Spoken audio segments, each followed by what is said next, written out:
After a jetliner crashed near Karachi in Pakistan today. The Pakistan International Airlines jet went down in a neighborhood near Karachi's airport. 99 passengers and 8 crew members were on board. The pilot allegedly warned of engine problems. At this point, there is no word on the number of casualties.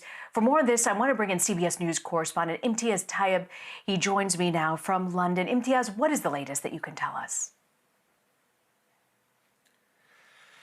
Yeah, Rena, frankly, a very fast-moving and horrifying situation on the ground in Karachi right now. What we know is that an Airbus A320 was traveling from the eastern Pakistani city of Lahore and then crashed in a residential area in the southern port city of Karachi. Now, Karachi is not just any city. It is a mega city of over 20 million people. It's also where the country's largest and most busy airport is. Now, in the sort of hours since this horrifying crash, we've heard some chilling audio from inside the cockpit of the captain relaying a mayday signal, saying that he'd lost engine power. But there's also an extraordinary amount of confusion on the ground, as you can imagine.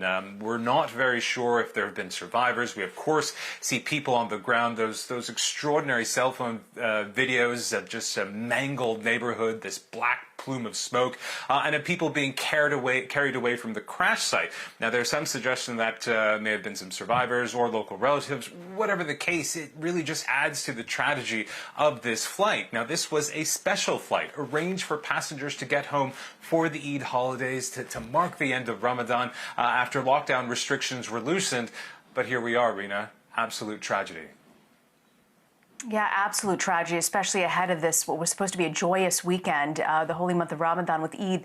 I want to ask you, Imtiaz, what do we know? It crashed in a residential area. So is the concern now that there could be even more fatalities in addition to those who were on board?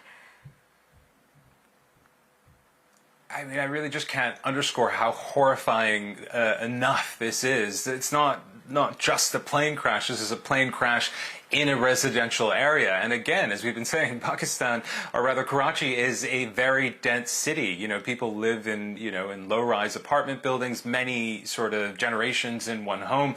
And again, just those horrifying scenes, these plumes of smoke billowing into the air as rescue workers and residents try to search the debris for survivors. And we've also been hearing from reporters on the ground who say that they've witnessed the charred remains of people being loaded into ambulances, and that they've also found several other people who are injured, including children, being rushed to hospital. Now, as we've been saying, there are at least 107 people, including the crew on board that flight. We understand that at least 40 bodies have been recovered so far. But, from what we can see of this sort of terrifying situation, in fact, we also have some security footage that has just been released as well, just showing us just what was going on. I mean, it just sends a chill down your spine, and you have to consider, this is, as we've been saying, it's not just, a plane crash. It's a plane crash in a densely populated area. You're going to have jet fuel on the ground. The radius of the debris is no doubt also going to be a major concern. So this is really a catastrophe. And Imtiaz, what happens next with this investigation? I know it's a holiday weekend with marking the end of Ramadan with Eid, but what's the sense now? Well, Pakistan's Prime Minister Imran Khan has taken to Twitter saying that he was shocked and saddened by the crash and that he would be launching a, quote, immediate inquiry. Pakistan's army has also sent helicopters to the area to assess the damage and to assist with rescue efforts. But, in saying that, when it comes to the Eid holiday, this was already going to be one of those holidays in which people were not going to be going out as much because of the coronavirus. Many people were going to sort of limit the amount of time they're going to be spending outside of their homes. But really, it's the coronavirus that might get in the way of any kind of meaningful investigation at this stage. Not only do you have this neighborhood which has been so badly devastated, you also have the challenge of finding a way to help as many people as you can, ensure that there's nothing on the ground that poses a hazard to anybody, all while trying to safely social distance, all while trying to ensure that you don't see the spread of the virus in the midst of all this horror and all this sadness. And again, it really is just such a terrible agony for the people here, because we have to bear in mind Pakistan, much like any other country around the world, was under a very strict lockdown. They hadn't had any flights for many, many weeks,